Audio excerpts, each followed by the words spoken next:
Hi everyone, this is Mrs. Vergano. Welcome back to another Minute Math video. Today we're working on using the partial quotient strategy for division.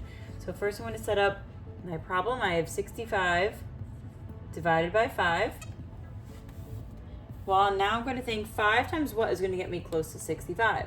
I know that 5 times 10 is 50, which is a nice friendly number, close to 65. I multiply and subtract. I am left with 15. 5 times what is 15? We know 5 times 3 is 15. I multiply and subtract. I'm left with 0. I'm going to box up the numbers on the side that I multiplied with my divisor. Add them up, I get 13. 13 is my quotient. Now let's look at a larger problem. We have 6,540 divided by 5.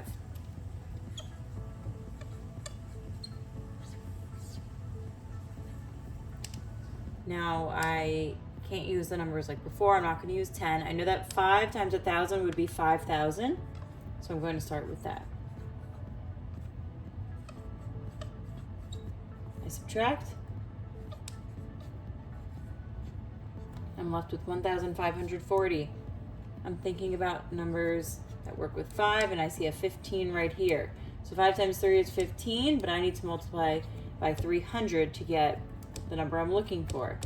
5 times 300 is 1,500. I subtract, I'm left with 40.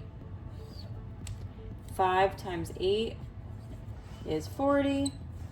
I subtract, I'm left with 0, so there's no remainder. I'm going to now add up everything here on the side that I multiplied against my divisor. I get 1,308 as my final quotient.